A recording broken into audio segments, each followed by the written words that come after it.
పరం శాంతి. బాపూజీ దివ్య దృష్టితోటి మరియు విజన్ తోటి కూడా చూసి చెప్తూ ఉన్నారు. యోగంలో కూడా ఎన్నో విషయాలు చూసి చెప్తూ ఉన్నారు.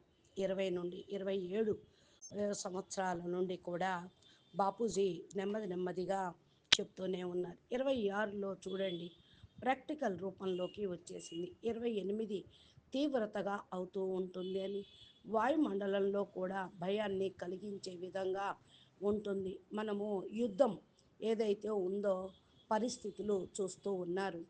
ప్రకృతి ప్రకోపాలను గమనిస్తూ ఉన్నారు.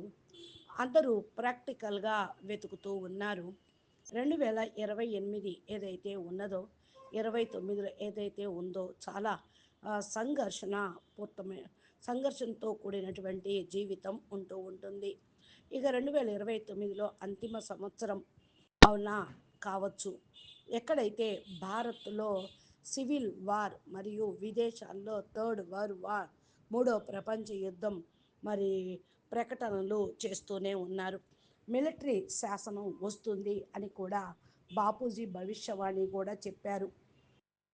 ఇక్కడ ఏదైతే మనం మాట్లాడుకుంటూ ఉన్నామో ఇది భవిష్యవాణి ఏం కాదు. కాకపోతే అర్థం చేసుకోండి, సత్యాన్ని గుర్తించండి. కాస్మిక్ సత్యం ఇది. కరెక్టే కదా. ఏదైతే జరుగుతుందో కాస్మిక్ సత్యము అనేది ఇది మృత్యులోకం. మృత్యులోకంలో సదా ఉండటానికి యోగ్యంగా లేదు. ఒకవేళ ఆత్మలు ఉండలేకపోతే ఆత్మలు ఎక్కడికి వెళతారు? ఆత్మలు మేల్కోకపోతే ఏమవుతుంది? 26, 27, 28, 29 ఏదైతే బాపూజీ చెప్తూ ఉన్నారో ఆ యొక్క విజన్స్ అర్థమవుతూనే ఉన్నాయి. భవిష్యవాణి కూడా చెప్పారు. దీని అందరి యొక్క జరగవచ్చు అని సంభావన, జరగచ్చు అని కూడా చెప్తూ ఉన్నారు. మీరు కూడా చూస్తూనే ఉన్నారు. ఆత్మలు మేల్కోవాలి. పృథ్వీ యొక్క వాయుమండలం కూడా మారిపోతూ ఉంటుంది. దుఃఖపు ప్రపంచము ఆల్మైటీ అథారిటీ కూడా మరి దుఃఖం ఇలా ఉండాలి అని కోరుకోవటం లేదు. పరివర్తన చెయ్యాలనే కోరుకుంటున్నారు బాపూజీ. మరి ఈ ప్రపంచము ఎందుకు మారటం లేదు మరి అంటే దీని గురించి మనం తెలుసుకోవాలి. పరివర్తన అనేది తప్పనిసరే కదా. చూడండి, ఇప్పుడు ఏదైతే మన పరిస్థితి గమనిస్తూ ఉన్నామో ఈ లెక్కతోటి ఆలోచన చేస్తూ ఉంటే మన చైతన్యం ఎంత మరి ఖరాబ్ అయింది, ఇంత మరి ఎందుకు అయింది అని ఆలోచించండి. వాయుమండలం ఇంతగా ఎందుకు పడిపోయింది మనం ఆలోచిస్తూ ఉన్నాం. కొందరైతే కల్కి అవతారం వస్తుందని చెప్తున్నారు. కొందరు పరివర్తన చాలా త్వరగా వస్తుంది అని, 5D ప్రపంచంలోకి వెళ్తాము అని అనేక రకాలుగా ఉపోద్ఘాతాలు చెప్తూ ఉన్నారు. ఇదంతా కూడా మీ మీదే ఆధారపడి పనిచేస్తూ ఉంది అని. ధర్మము, జాతి, యుద్ధము పెరిగిపోతూ ఉంది. మరి ఈ పద్ధతితో తినటానికి తిండి ఉండదు, తాగటానికి నీళ్లు దొరకవు, గాలి దూషితమైపోతూ ఉంటుంది. గాలి శ్వాస మరి ఆడకపోతే భూమి మీద మనుగడ లేనే లేదు. మరి మీరు స్వయం ఆలోచించండి, భూమి ఎలాగా మారిపోయింది, నిలుస్తుందా ఇలాంటి పరిస్థితుల్లో? మరి ఎప్పుడైతే భూమి యొక్క చైతన్యం ఇంత పడిపోయింది అంటే ఆలోచించండి. ఈ యుద్ధము ఒక నార్మల్ విషయం కాదు. ఎక్కడైతే అసత్యము ఉన్నదో మరి రణనీతిగా అయిపోయినది. ఎక్కడైతే మనం హింస యొక్క విషయం మాట్లాడుతూ ఉన్నామో, మనోరంజన విషయము ఎప్పుడైతే మనం కరుణ విషయాన్ని ఆలోచిస్తూ ఉన్నామో బలహీనంగా అయిపోయాము. చాలా లాజిక్ ఇక్కడ రీజనరింగ్ అనేది అవుతూ ఉంది.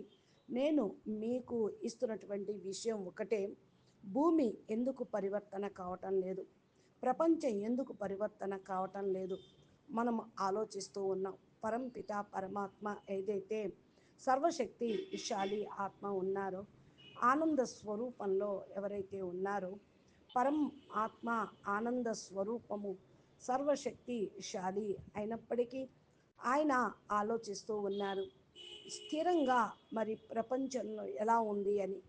ఎందుకు ఇంత దుఃఖము ఈ ప్రపంచమంతా కూడా దుఃఖపు ఫ్యాక్టరీగా అయిపోయింది. మరి భగవంతుడు దుఃఖ ఫ్యాక్టరీని నడిపిస్తాడా ఏంటి? మీరు కూడా ఆలోచించండి.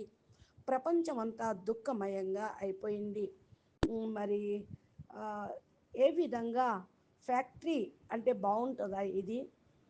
మరి ఇలాగే నడుస్తే దుఃఖంలోనే జీవిస్తూ ఉంటారా? జీవించడమే కాదు, పెరిగిపోతూ ఉంటుంది. మరి భగవంతుడు తన రచనను, తన సృష్టిని ఈ యొక్క దుఃఖ ఫ్యాక్టరీగా ఎందుకు తయారు చేశాడు? తయారు చేసింది ఆయనేనా? కాదు, మనమే తయారు చేసుకున్నాం. బాపూజీ అంటున్నారు, ఈనాడు సూక్ష్మ జగత్తు యొక్క ప్రభావం భూమి మీద ఉన్నది. 99% ఏదైతే నెగిటివ్ ఏలియన్స్ యొక్క ప్రభావం భూమి మీద ఉన్నదో దానికి కారణం వల్లే మానవులు ఈనాడు పరమాణు బాంబుల్ని ఇంకా వేసుకోవటం లేదు. ఏలియన్స్ మరియు భూత ప్రేతాలు ఆత్మ, సూక్ష్మ ఆత్మలు పరస్పరం కలిసిపోయినాయి.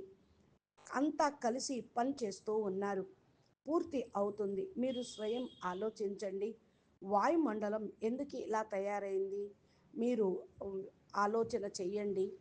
పూర్తిగా 2026లో మరి చాలా ఘోరమంగానే ఇంకా ముందు ఉంటుందని చెప్తున్నారు. నేను మిమ్మల్ని భయపెట్టడానికి చెప్పడం లేదు. నిద్రపోయినటువంటి ఆత్మల్ని మేల్కొల్పటానికి ఇదొక ప్రక్రియ. ఏ విధంగా అయినా సరే మేల్కోవాలని నేను ఉద్దేశిస్తూ ఉన్నాను. కాబట్టి పరిస్థితుల్ని అర్థం చేసుకోండి.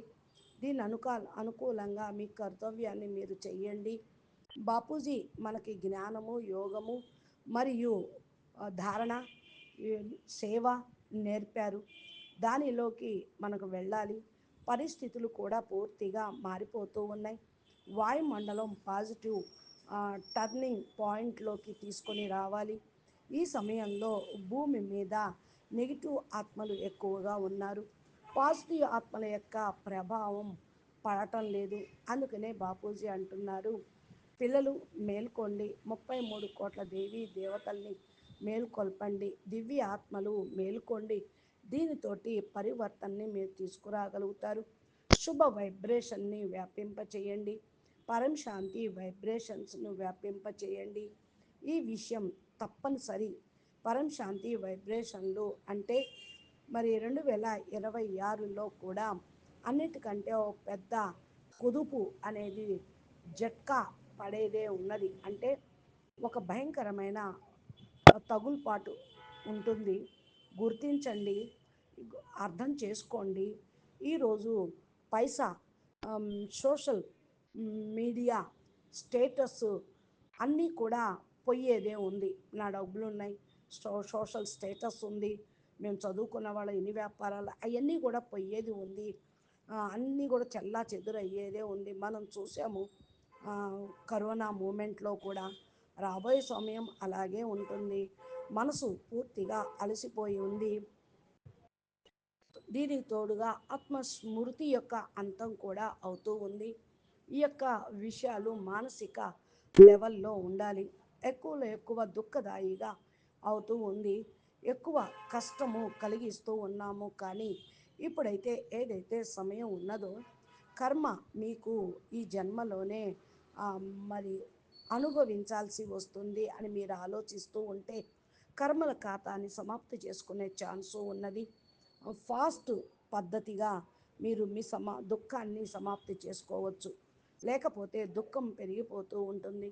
దీనితో పాటు పదం, ప్రతిష్ట, పైసలు దీని వెనకాల పడ్డారు అంటే సబ్ కథమైపోతూ ఉంది.